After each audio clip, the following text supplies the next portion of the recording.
anything they believe the Union would benefit from. So as Lee surrenders and abandons Richmond, he orders the Confederate soldiers to set fire to anything they believed the Union would want or would use. Finally, kiddos, after 4 long years of fighting, the Union finally captures the Confederate capital of Richmond.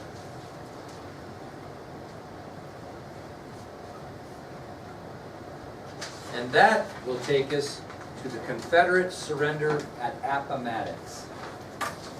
Confederate surrender at Appomattox.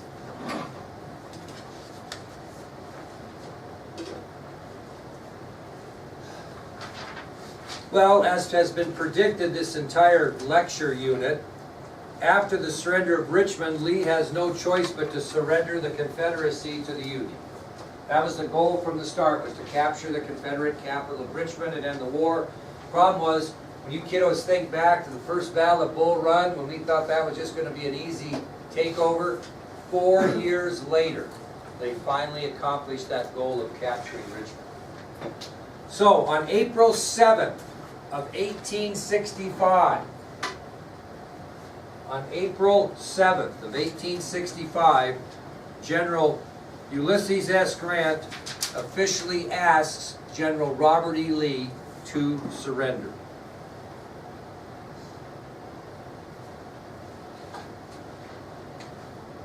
On April 7th, 1865,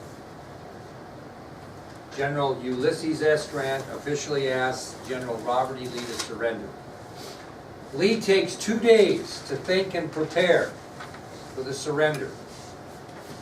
Lee thinks for 2 days, takes 2 days of thought and preparation, and on April 9th of 1865, General Lee agrees to General Grant's terms of surrender.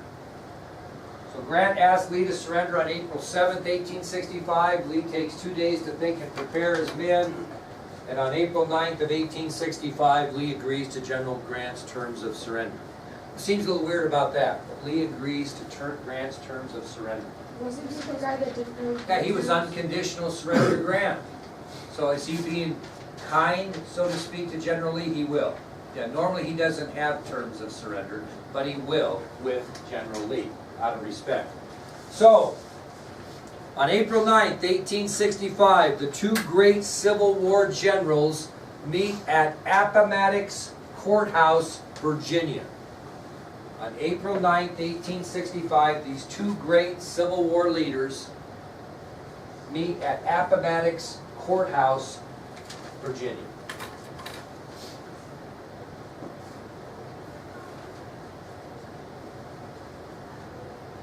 Lee was in full dress uniform with a jeweled, studded sword at his side. General Robert E. Lee was in full dress uniform with a jeweled, studded sword at his side.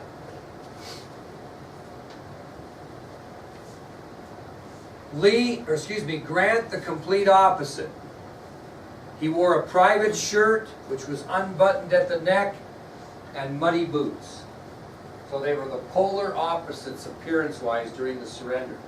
Grant wore a private shirt, unbuttoned at the neck with muddy boots.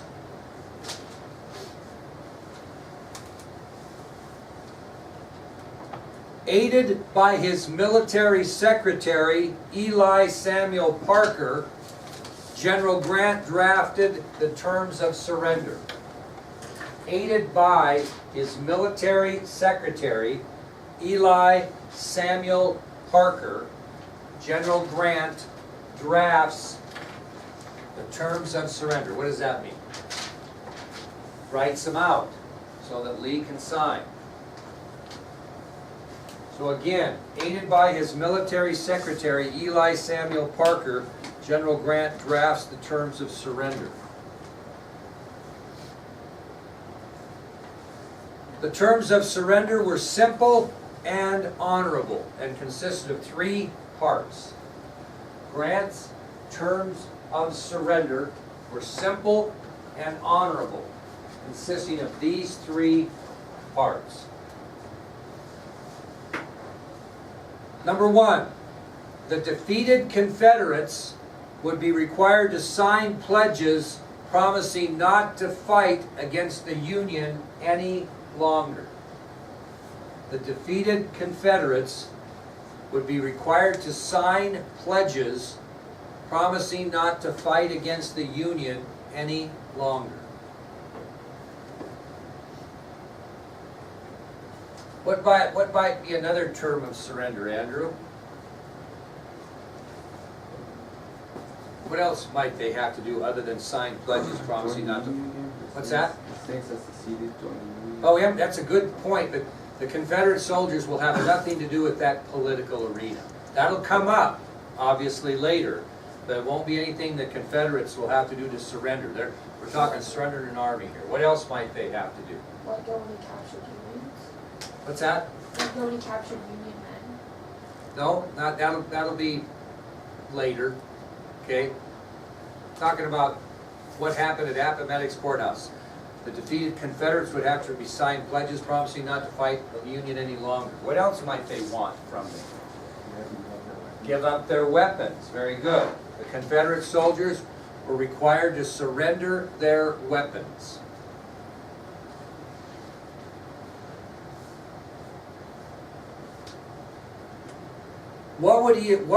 Okay, let me, don't want to get confused here. The third part of it is Grant allowed the Confederate officers to keep their pistols and their swords.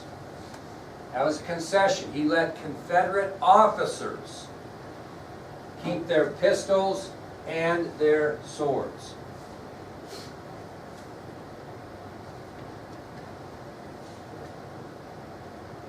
What might he have made as a concession for the non-officers, something they could keep? Nope. What could they keep? Nope.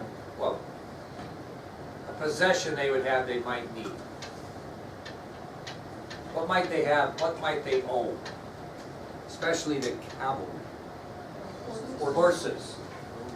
Lee allowed any Confederate who had a horse or a mule to keep them. He allowed any Confederate soldier who would have to have a horse or a mule to keep them.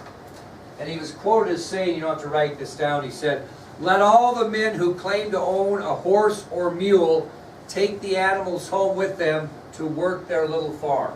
That's what his quote was. So he gave all Confederates the opportunity to keep a horse or mule if they had one. And he said, let all the men who claim to own a horse or mule take the animals home with them to work their little farm. Well, after the terms were announced, a proud General Robert E. Lee officially surrendered to General Grant. After the terms of surrender were announced, a proud Confederate General Robert E. Lee surrendered to General Grant. When the surrender meeting ended, General Lee mounted his famous horse, Traveler, and rode off.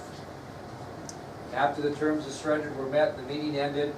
General Robert E. Lee mounted his famous horse, Traveler, and simply rode off. What did Union troops start to do that were witnessing this surrender? What do you think they did? Cheered. And Grant made them stop. Union troops began to cheer as General Lee rode off, but General Grant ordered them to be silent in respect to the Confederate commander. So when Lee mounted his horse and rode off, Union troops began to cheer. Grant quickly ordered them to be silent. Now, something you have to remember here is just because they signed that paper of whatever of surrender, this isn't like cell phone days. So what's going on in the field still? They're still fighting a bit, okay? And in the distance after the surrender, you could hear Union cannon fire. The Union were still firing into Richmond. And when Grant heard this nearby cannon fire after the surrender, he said, quote, "Tell them to stop that racket. The Southerners have surrendered. I see no reason to embarrass them further." So after the surrender, there was local cannon fire still occurring. General Grant stated, "Tell them to stop that racket. The Southerners have surrendered. I see no reason to embarrass them further." Now, before we get into our last subtopic, I just want to make a couple things clear to you. Is that just because the surrender was signed didn't mean all the Confederates were ready to quit fighting. They were very willing to fight. When Lee went back to his men after the surrender, they said, "General, we'll keep fighting. Don't surrender us. We'll keep fighting." And he basically states, "I've done all I can. I can't put you in any further jeopardy." But there were renegade units out there that were still fighting quite a while after this surrender because they didn't want to give up. Now, you guys are too young and I'm too old, but have you ever seen the movie The Outlaw, Josey, Wales? Anybody who's seen that? Are you serious? Okay, you got to watch this if you get bored. Basically, if you remember that movie, Brian and Meg, that's what they were doing at the time. They were a renegade unit and they were trying to get him to come in and surrender. And finally they talked him in to come in and surrender. And Clint Eastwood didn't go in. He said, "I reckon not, I'm not going in." But his young friend went in, and then they made him sign the pledges and turn over their weapons and then turned the Gallatin guns on him and killed them all. Yeah. And that started, this whole thing with Clint Eastwood getting revenge and all that. You got to see this if you haven't seen it. That's how it started. Yeah. And that's what they were doing. There was a renegade bunch out that still was out there. And the Union had some basically assassins. They were called the Redlegs. And that's what the other part of that. And these Redlegs were out to go out and make sure they rounded up all of these renegade Confederates that wouldn't give up after the surrender. And that U.S. Senator was involved, and they used the guy that was kind of friends with the guys to get him to surrender, right? And then they killed them all. Okay? That's all a backlash of the end of the Civil War, if you ever watch it. Yep? Can you finish or say the quote one more time? You betcha. What Grant said when he heard the nearby cannon fires, he said, "Tell them to stop that racket. The Southerners have surrendered. I see no reason to embarrass them further." Okay, we got just enough time to finish this up. Final effects and casualties of the Civil War. Final effects and casualties of the Civil War. Now you think about this, and I don't even really want you write down this part of the lecture. Before I get into statistics, you just write down what you think is important. It's not that big of a deal. But I want you to think about this and listen. When the Civil War in America came to an end, families on both sides were horribly affected. Families from both the North and the South reunited to grieve the loss of their loved ones. I'm not sure there was a family in the nation that could say, "I suffered no loss in the Civil War." Either a cousin or a brother or son, I don't know any, but I don't know if you could, historians sometimes believe that maybe there wasn't a family in the entire country that didn't feel some sort of tragic effect of the Civil War. And obviously some families suffered way more than others, depending on the makeup of their family. If they had all boys in the family. But I want you to also understand that not all people that lost their lives in the Civil War were soldiers. There were innocent bystanders. There were people, casualties of war. And you'll see some of that in the movie that I show you, The Blue and the Gray. So families were affected in lots of different ways. Men were killed. People were killed by accident. Wives lost their husbands. Moms and dads lost their sons. I mean, historians really believe that there might not have been a single family that didn't feel, at least from a distance, some tragedy from the Civil War. Now let's go with the statistics, which you need to write down. Talk about Union losses. And we're going to do three categories. Killed in action means killed on the battlefield. Death resulted. In other words, they were wounded and died. and then wounded. Okay, and we'll start with the Union. Okay, second one was death resulted. So you were wounded, but you died later. You weren't killed in action. Killed in action, kids, means you're Wesley Culp and you're killed at Culp's Hill, dead on the ground. Okay, death resulted to be Wesley Culp getting shot in the chest. 3 days later, he dies. Wounded are those that survive. Okay, on the Union side, killed in action, 110,070. 110,070. Confederates killed in action, 74,524. Union losses, death resulted, 249,458. 249,458. Death resulted Union. Confederate, death resulted, 124,000.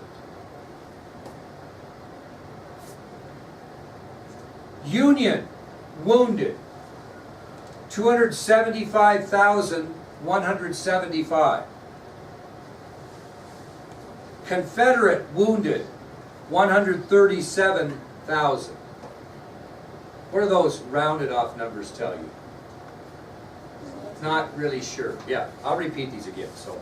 So the total Union losses in the Civil War, killed in action, death resulted, or wounded, 634,703. Total. Confederate total losses, killed in action, death resulted, or wounded, 335,524. Now let's review the Union again. Killed in action, 110,070. Death resulted for the Union, 249,458.